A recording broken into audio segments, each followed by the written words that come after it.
Hello, and thank you for tuning into this episode of Animals and Ames. My name is Ron Edwards. I'm the Animal Control Supervisor here for the Ames Animal Shelter and Animal Control Program. And our first of three guests that you'll meet today is Caruso. You'll notice that he's in one of these feral cat boxes here. And this is really to keep him safe as well as keep our staff safe. We're working with him. Caruso is absolutely a feral cat. Came into us with absolutely no human contact whatsoever, was picked up in a trap and came into us, and we safely transferred him into one of these carriers here. And this is really just meant for housing him. It makes him feel nice and secure. It also houses him when we're cleaning the bigger kennel that he's in. And you've seen that on a previous episode of Animals and Ames, where we talked about our Working Cats program. So Caruso is part of that program, and what we do is we want to give a life-saving alternative to these cats through no fault of their own that were born into the wild and have had no human contact. So our goal is to try and place every animal into a home.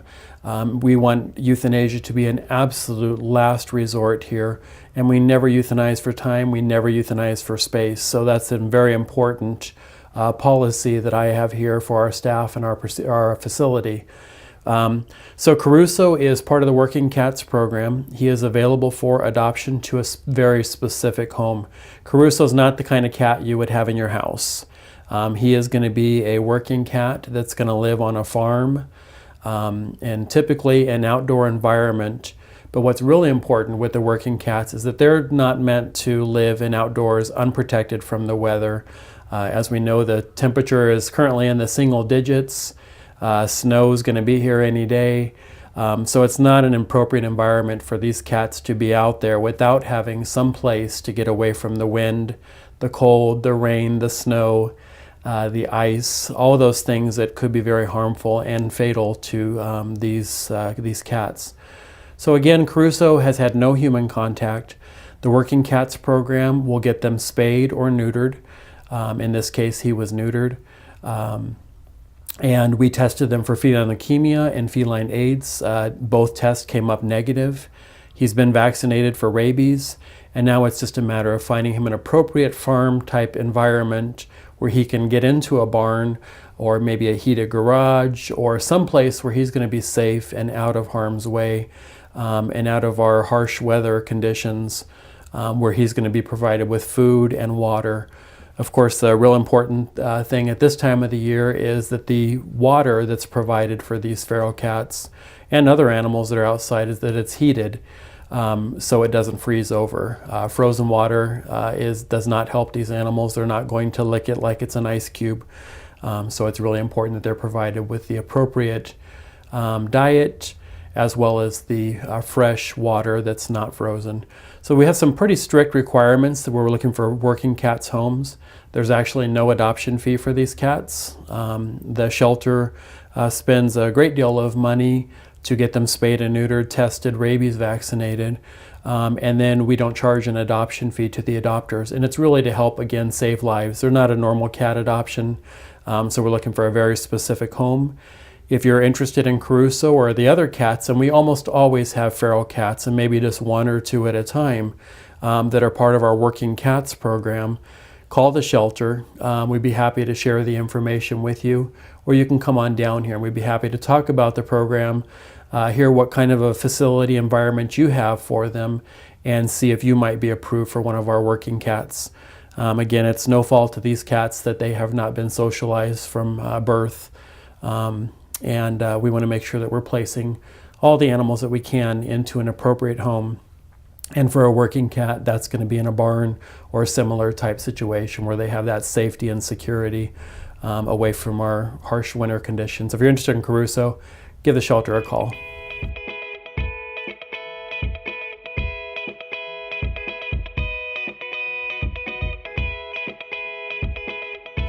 And our next guest today is Tatiana. Tatiana was unfortunately dumped here in our parking lot with another cat. You may remember Oberon. Oberon has long ago found his home, and now Tatiana is looking for hers still. She is our third longest resident here at the shelter right now. and she's telling you her story. She's saying how it wasn't very kind for her people to just dump her off in our parking lot. So very, very sweet cat. She's a little nervous here in front of the cameras and the lights and everything, but she's settling in a bit. She wants to tell you her story. Tatiana, we're estimating she's about 3 years old. She is a spayed female, available here for adoption, and beautiful calico coloring here. So you have the orange, the black, the white, and her spots are very distinct, where some other cats in the tortoiseshell will be very mixed and mixed in together, where hers are very distinct. And she is just a beautiful cat. She'd probably do really well in an environment that's on the quiet side. Maybe a senior that's looking for a lap kitty that will sit there and watch your favorite TV shows. Just someone to spend some quiet time with. And she's usually pretty quiet in her kennel, but now she's a little bit more excited, like I said, with the lights and the cameras and everything that's going on.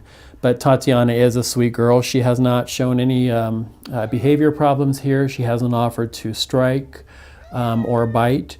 She does have all of her claws.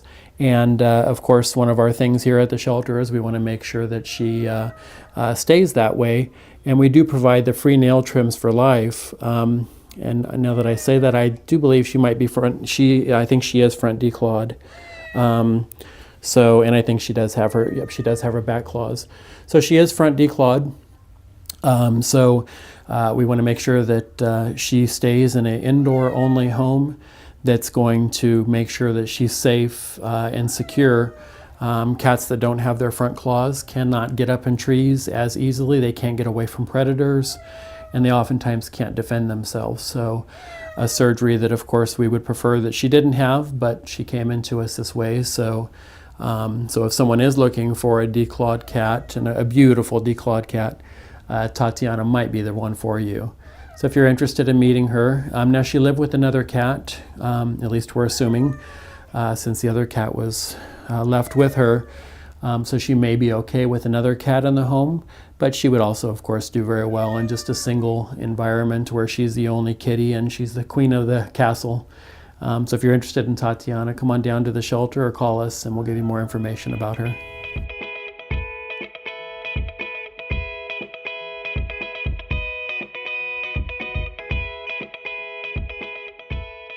And our final guest today is Dunkle. Dunkle is an owner surrender cat, and I'm actually going to go ahead and let her sit on down for just a second. She's a little rambunctious, and again, the environment with the cameras and the lights and everything may get her a little scared. So I'm going to go ahead and let her spend some time on the floor here. Dunkle is an owner surrendered cat. She came to us because the owner was having some problems with her going out box.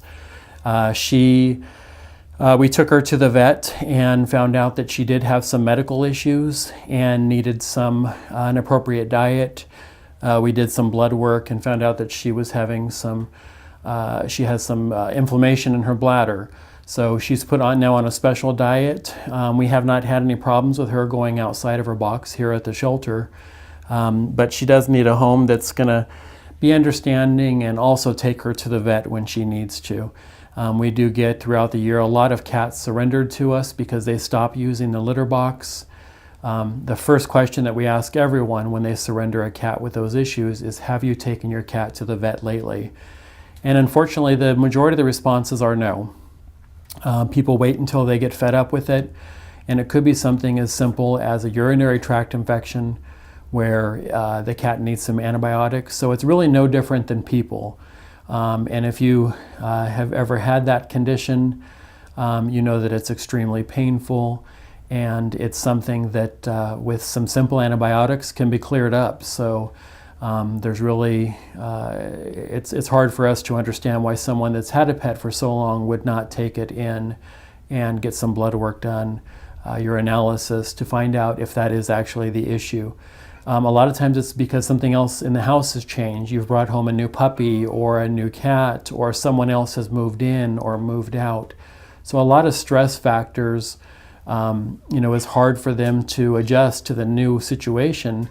and they start going outside of the box. So that's more of the behavioral side of things, but you have to rule out the medical side first, and that's what's so important with these cats, is that they get the medical attention, and all animals, that they get the medical attention that they deserve and that they need. Instead of surrendering them to the shelter, it's best that you do some of that on your own. We're going to be committed and do that here, but we sure do ask people that have these pets to do that, to make that commitment. It's all part of the lifetime commitment that we talk about every day here at the shelter. If you're going to commit to these animals, make a full commitment. Understand that they may live to 15 to 20 years of age. So that's a long commitment, and these animals need you for that.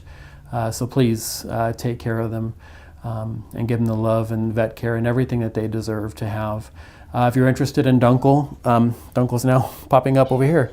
Hi, kitty. Dunkle is available for adoption. We're estimating that he's about 7 years old, and he is a neuter male and available for adoption now. So if you're interested in Dunkle, come on down.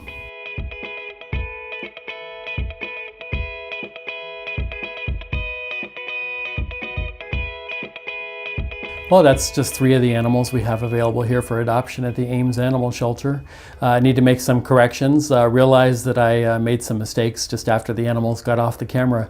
The first one is Tatiana. She is not declawed. Her nails have just been recently trimmed, and I could not actually feel that she had claws, which is a good thing to talk about, because we talk about declawing, and we do provide those free nail trims for life. So and I was trying to film while we're here on the show, but so Tatiana does have her claws. So again, want to make sure that she keeps those and still stays indoors, because that's where she's going to be safest, in the environment where she's indoors with her people, and that's what she's going to want. The second correction I needed to make was the last kitty that was just on, Dunkle. Dunkle is actually a spayed female. Dunkle came into us with that name, and my guess would be that's not a female name, but maybe I don't understand what that means. But Dunkle is a spayed female, so I apologize for making those 2 mistakes. But wanted to thank everybody as we start the new year here for all of the success and everything that we enjoyed in 2016. We had some amazing adoptions, and just recently we had one of the most amazing adoptions. Brooke found a home. You may remember Brooke from a previous episode, actually last episode. She is an FIV positive cat.